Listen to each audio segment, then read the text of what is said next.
TBC Tamil News.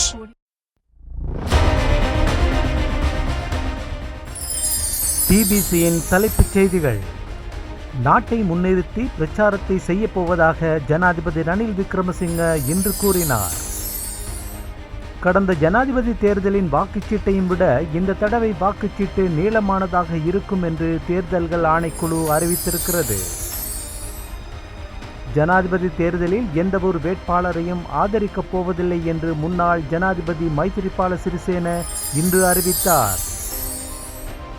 வரலாற்று சிறப்புமிக்க நாகை இலங்கை காங்கேசன்துறை கப்பற் சேவை வெற்றிகரமாக தொடங்கியது. தேர்தல்கள் ஆணைக்குழு நடந்து கொண்ட முறை குறித்து கலாநிதி விஜயதாச ராஜபக்ச கடுமையான அதிருப்தி வெளியிட்டிருக்கிறார். வணக்கம். நீங்கள் இணைந்திருப்பது டிபிசியின் தமிழ் மாலை செய்திகளுடன். இனி விரிவான செய்திகளை பார்ப்போம். ஜனாதிபதி தேர்தலில் தன்னை முன்னிலைப்படுத்தாமல் நாட்டையே முன்னிறுத்தி பிரச்சாரத்தை செய்யப்போவதாக ஜனாதிபதி ரணில் விக்ரமசிங்க இன்று கூறினார்.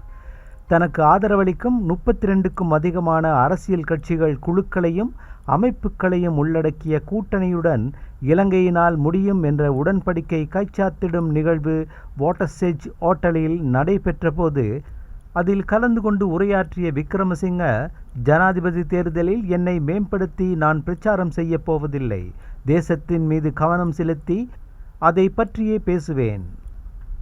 இவ்வருடத்தைய ஜனாதிபதி தேர்தல் தேசத்தின் எதிர்காலத்தை பற்றியதாகும் என்று குறிப்பிட்டார்.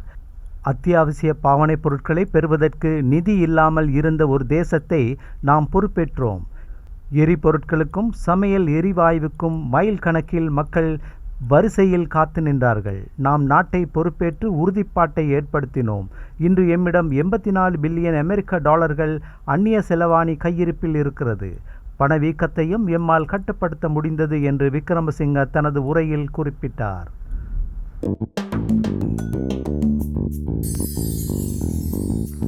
ஜனாதிபதி தேர்தலில் எந்த ஒரு வேட்பாளரையும் ஆதரிக்கப் போவதில்லை என்று முன்னாள் ஜனாதிபதி மைத்திரிபால சிறிசேன இன்று அறிவித்தார்.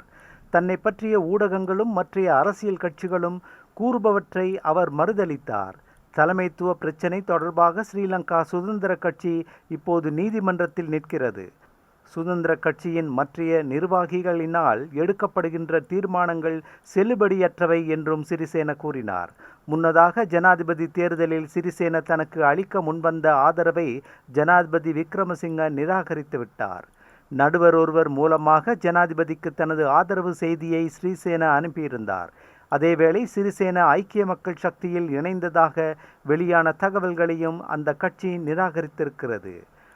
ஐக்கிய மக்கள் சக்தியில் புதிய கூட்டணியில் சிறிசேன இணைந்து கொண்டதாக ஊடகங்களிலும் சமூக ஊடகங்களிலும் வெளியாகும் தகவல்களை தவறானவை என்று அந்த கட்சி நிராகரித்திருக்கிறது. சிறிசேனவுடன் கூட்டணியை அமைத்து கொள்ளும் எந்த எண்ணமும் தங்களுக்கு கிடையாது என்று ஐக்கிய மக்கள் சக்தியின் தலைவர்கள் கூறினார். முன்னாள் நீதியமைச்சர் விஜயதாச ராஜபக்சவை தனது கட்சியின் ஜனாதிபதி வேட்பாளர் என்று சிறிசேன முன்னர் அறிவித்தார். இப்போது அவர் விஜயதாசவுடன் இல்லை. விஜயதாச வேறு ஒரு அணியுடன் சேர்ந்தே தேர்தலில் போட்டியிடுகிறார். சிறிசேன உண்மையில் இன்று ஒரு அரசியல் அனாதையாக நிற்கின்றார் என்றுதான் கூற வேண்டும்.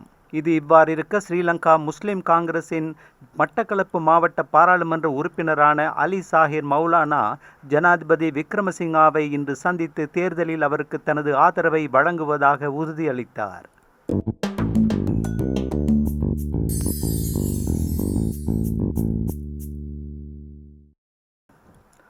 39 வேட்பாளர்கள் போட்டியிடுவதால் கடந்த ஜனாதிபதி தேர்தலில் வாக்குச்சீட்டையும் விட இந்த தடவை வாக்குச்சீட்டு நீளமானதாக இருக்கும் என்று தேர்தல்கள் ஆணைக்குழு அறிவித்திருக்கிறது.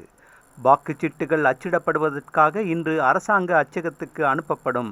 அதன் நீளம், செலவு ஆகியவை குறித்து விரைவில் அறிவிக்கப்படும் என்று தேர்தல்கள் ஆணைக்குழுவின் தலைவர் RMAL ரத்நாயக்க தெரிவித்தார்.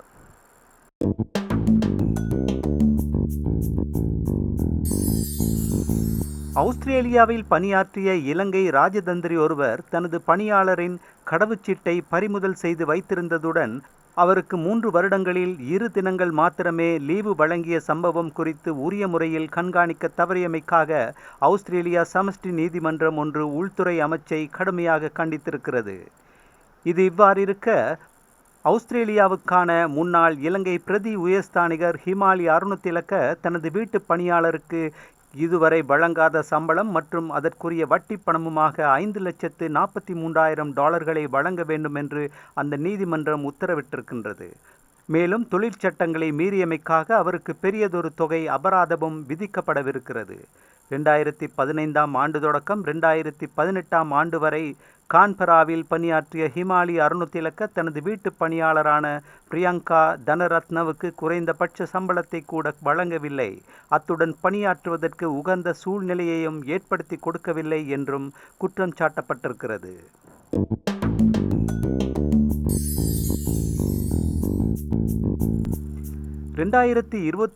ஆண்டில் 10 லட்சம் கடவுச்சீட்டுகள் விநியோகிக்கப்பட்ட போதிலும் ஆக 2,30,000 பேரே இலங்கையிலிருந்து வெளிநாடுகளுக்கு சென்றதாக தெரிய வந்திருக்கிறது. கடந்த வருடம் விநியோகிக்கப்பட்ட கடவுச்சீட்டுகளில் 23% பயன்படுத்தப்பட்டிருக்கின்றன என்றும் எஞ்சிய 77% கடவுச்சீட்டுகளும் பயன்படுத்தப்பட்டிருக்கவில்லை என்றும் குடிவரவு குடியகழ்வு கட்டுப்பாட்டாளர் நாயகம் ஹர்ஷா இலுக்பிட்டிய அண்மையில் பாராளுமன்ற குழு ஒன்றின் முன்னிலையில் தெரிவித்திருந்தார்.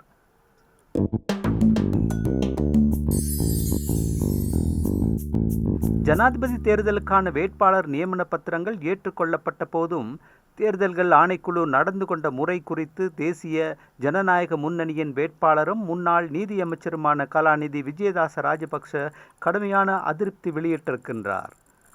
தேர்தல் செயன்முறைகள் பூராவும் ஒழுங்கு கட்டுப்பாட்டையும் கண்ணியத்தையும் பேணுமாறு ராஜபக்ஷ ஆணைக்குழுவை வலியுறுத்தி கேட்டுக்கொண்டார். இந்த வருடத்தை நியமன பத்திரங்கள் ஏற்பு நிகழ்வு முன்னைய வருட நிகழ்வுகளை விடவும் வேறுபட்டதாக இருந்ததாகவும் சில கட்சிகளின் வேட்பாளர்கள் தங்களது பல ஆதரவாளர்களுடன் மண்டபத்துக்குள் வருவதற்கு அனுமதிக்கப்பட்டதால் கண்ணியமான முறையில் நியமன பத்திரங்கள் ஏற்கும் நிகழ்வு அமையவில்லை என்றும் அது தேநீர் கடை போன்று காணப்பட்டதாகவும் கவலை தெரிவித்தார்.